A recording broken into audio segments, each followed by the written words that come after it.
आज हम पितृपक्ष की महान कथा सुनाने जा रहे हैं। कहा जाता है कि इस कथा को सुनने से समस्त प्रकार के पितृ दोष समाप्त होते हैं। इस कथा का ध्यान पूर्वक श्रवण करने मात्र से ही मनुष्य के कोटि कोटि पाप नष्ट होते हैं और उसे अपार धन संपत्ति और सुख समृद्धि प्राप्त होती है। पितरों की कृपा से उसके सभी दुख दोष समाप्त होते हैं और सुखी जीवन प्राप्त होता है। ये महान कथा भगवान श्री कृष्ण ने गरुड़ जी को सुनाई है। आइए सुनते हैं इस कथा को। दोस्तों, एक समय की बात है, पक्षीराज गरुड़ अपने मन में जिज्ञासा लिए भगवान श्री कृष्ण के पास आते हैं और उन्हें प्रणाम करते हुए कहते हैं, हे प्रभु, पितृपक्ष में पितरों की पूजा करने से कौन सा फल मिलता है? पितृपक्ष के दौरान पितरों की शांति के लिए कौन से उपाय करने चाहिए? भगवान श्री कृष्ण कहते हैं, हे गरुड़, तुमने आज उत्तम प्रश्न किया है। तुम्हारे इस प्रश्न में समस्त मनुष्य जाति का कल्याण छिपा हुआ है। जो मनुष्य अपने पितरों को संतुष्ट करता है, उसके समस्त दोष और दुख समाप्त होते हैं। पितरों की पूजा करने से मनुष्य को अपने पूर्वजों का आशीर्वाद प्राप्त होता है। इस विषय में एक अप्सरा और ऋषि की प्राचीन कथा कही जाती है, जो मैं आज तुम्हें सुनाता हूं। इस कथा को श्रवण करने से तुम्हें तुम्हारे सभी प्रश्नों के उत्तर मिल जाएंगे। इसलिए हे गरुड़, तुम इस कथा को ध्यान से सुनो। इस कथा को जो भी सुनता है, उसके समस्त प्रकार के पितृदोषों का नाश होता है। जो भी इस कथा को सुनता है और सुनाता है, उसके ऊपर पितरों की कृपा सदैव बनी रहती है। गरुड़ जी कहते हैं, हे प्रभु, आपके मुख से इस कथा को सुनने के लिए मैं उत्सुक हूं। कृपया आप मुझे वह कथा सुनाइए। मैं इस कथा का प्रचार अवश्य करूंगा। फिर भगवान श्री कृष्ण गरुड़ जी को पितृपक्ष की कथा सुनाने लगते हैं। इसलिए दोस्तों, आप भी इस कथा को ध्यान पूर्वक पूरा जरूर सुनें। इस कथा के श्रवण मात्र से मनुष्य के सभी पाप और दोष नष्ट होते हैं।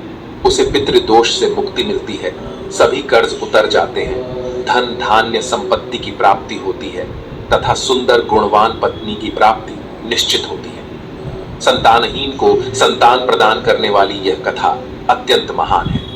पितृपक्ष के दौरान इस कथा का श्रवण प्रत्येक मनुष्य को करना चाहिए। इसका श्रवण करने से पितरदेव प्रसन्न होते हैं और वरदान देते हैं। श्री कृष्ण कहते हैं, हे गरुड़, प्राचीन काल की बात है। रुचि नामक एक राजा थे, जो संसार के माया मोह को छोड़कर निर्भय होकर ब्रह्मचर्य का पालन करते हुए निरहंकार भाव से पृथ्वी पर विचरण करने लगे। उन्होंने संसार की सभी खुशियों और भोगों का त्याग कर दिया था। उन्होंने घर में रहना भी छोड़ दिया था। वे एक बार ही भोजन करते थे और वन में भटकते रहते थे। उन्हें ऐसा वैराग्य धारण किया हुआ देखकर उनके समस्त पितृगण अत्यंत दुखी हो गए। अपने वंशज को इस प्रकार से वंश को नष्ट करता हुआ देखकर उन्हें भय लगने लगा। उन्होंने सोचा कि वे स्वयं चलकर अपने वंशज से मिलेंगे और उसे वैराग्य का त्याग करने के लिए कहेंगे। फिर एक दिन जब ऋषि रुचि ध्यान मग्न होकर तपस्या कर रहे थे, उसी समय उनके समस्त पितृगण उस स्थान पर प्रकट हुए। जब ऋषि रुचि ने अपनी आंखें खोली तो उन्होंने 4 दिव्य आत्माओं को अपने सामने खड़ा देखा।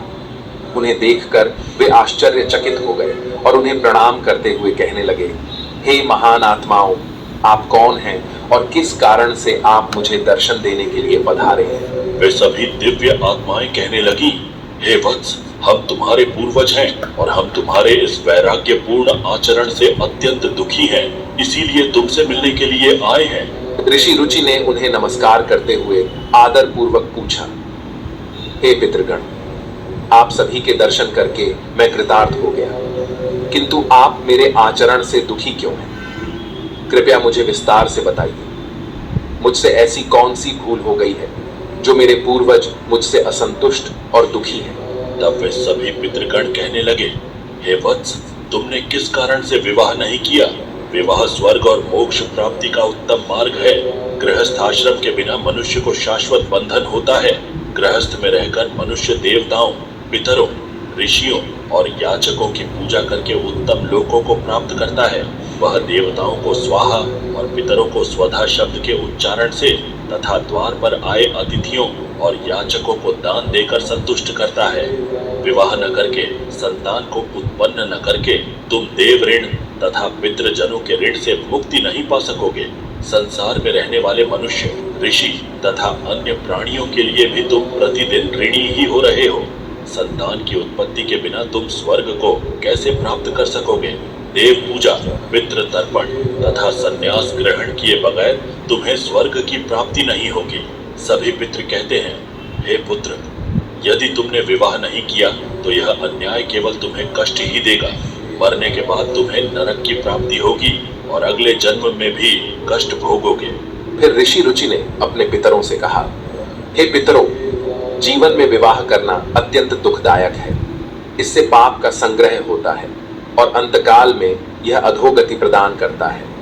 इसी विचार से मैंने स्त्री के साथ विवाह नहीं किया है। स्त्री संग परिग्रह करने से मुक्ति नहीं मिलती।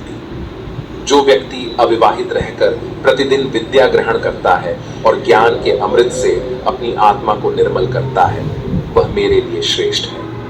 विद्वानों ने अनेक प्रकार के सांसारिक कर्मों का वर्णन किया है।